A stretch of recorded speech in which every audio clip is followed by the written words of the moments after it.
અહીંયા બધા તમને મળવા માંગે છે. હા, આ 78 વર્ષના કાકાએ બિલ્ડરના લોકો ઉપર હુમલો કર્યો, તમે આમની સામે ઓફેન્સ દાખલ કર્યો. જાઓ ઉભા. હા હા, આ 78 વર્ષના કાકા જે શારીરિક અશક્ત છે, સરખું ચાલી નથી શકતા, એ લોકોને મારે છે એમ. કોણ મારે છે? તમે એફઆઈઆર દાખલ કરી છે આમની વિરુદ્ધમાં. કોણ મારે છે? અરે તમે એફઆઈઆર કરી છે, આમની ઉપર આરોપી બનાવી દે.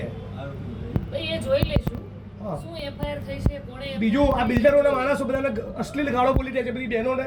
તમને અગાઉ ફરિયાદ કરી છે, લેખિતમાં પણ ફરિયાદ આપેલી છે. તમે આપી દો. લેખિતમાં ફરિયાદ આપેલી ફેબ્રુઆરી. અત્યારે એની તપાસ અમે તપાસની એફઆઈઆર કરો અત્યારે. અત્યારે એફઆઈઆર એમની રજૂઆત હશે એ પ્રમાણે અત્યારે હાલે જ એફઆઈઆર દાખલ કરો. બે ગાળો બોલી છે તમને અશ્લીલ. બોલી છે. એક જ વ્યક્તિ બોલો શાંતિથી, કેમ કે તમે 100 જણ બોલશો, હું એક જ સાંભળું છું, એટલે શાંતિથી રજૂઆત કરો. બીજું તમારા કોચરબના ઠાકોરવાસમાં દેશી દારૂનો અડ્ડો ચાલે છે. એ રેડ પડાઈ દેશું, મળી બીજું બાબુ ઠાકોરનો બીજો કોચરામાં દારૂનો અડ્ડો ચાલે છે. ત્રીજો અડ્ડો ચાલે છે ઇંગ્લિશનો ઝાલાનો. જ્યાં દારૂ ચોથો ચાલે છે કોચરામાં ભીલવાસનો. કેમ ચાલે છે એ જવાબ પૂછવા આવે છે. કેમ દારૂના અડ્ડા ચાલે છે? તમે 78 વર્ષના વડીલ ઉપર ઓફેન્સ દાખલ કરો છો, તો આ બધા બુટલેગરો ઉપર ઓફેન્સ દાખલ કરો. હે પછી ખુલ્લા અડ્ડા ચાલે છે ને? ચાલે છે બધા. હા, પછી વિશાલ મહેતાનો અડ્ડો ચાલે છે. કેમ અડ્ડા ચાલે છે? જવાબ આપો.